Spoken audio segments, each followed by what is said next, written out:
আজ আগরতলা পৌর নিগমের মেয়র তথা বিধায়ক দীপক মজুমদারের শুভ জন্মদিন। এই বছরটি একটু অন্যভাবে পালন করার উদ্যোগ নিয়েছেন তিনি। আজ সকালে তিনি বর্ডার কালিকাপুর হরিজন কলোনিতে হরিজন সমাজের লোকজনদের সাথে নিজের জন্মদিনের আনন্দ ভাগ করে নিতে কেক কাটেন এবং এলাকার মানুষের মধ্যে তা বিতরণ করেন। পরে এই এলাকায় থাকা একটা কামাখ্যা মন্দির পরিদর্শন করেন। স্থানীয়রা জানান, সংস্কারের অভাবে মন্দিরটি নষ্ট হয়ে যাচ্ছে। মেয়র তাদের আশ্বাস দেন মন্দিরটি পুনরায় তৈরি করে দেবেন। 15 নম্বর ওয়ার্ডে আমাদের হরিজন কলোনি যেটা আছে আমরা বলি, সেটা পরিদর্শন আজকে এসেছি।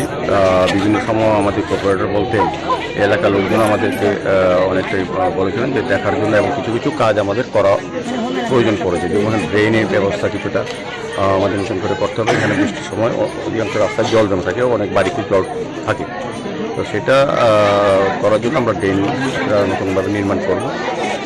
পাশাপাশি কিছু রাস্তা নষ্ট হয়ে গেছে, এই রাস্তাটা আমরা মেনটেন্যান্স করার জন্য বলা হয়েছে।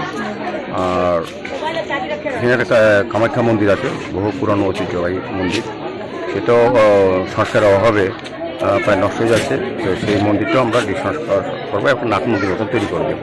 সার্বিকভাবে আমরা এই এলাকা পরিদর্শনে আমাদের কর্পোরেটর আছেন আমাদের সঙ্গে, নিবাস দাস তিনি এই ওয়ার্ডের কর্পোরেটর, এবং আমাদের এখানে যে মন্দির সভাপতি উনিও আছেন, এবং আমাদের কমিশনার ডক্টর সুরেশ যাদব দিয়ে আছেন, এবং অন্যান্য আধিকারিকরা এসেছেন, আমাদের ইঞ্জিনিয়ার এসেছেন। সবাই মিলে আমরা এটা সবটা পরিদর্শন করেছি, এবং যা যা কাজগুলি করা উচিত সেগুলি আমরা এর মধ্যে কাজ শুরু করি।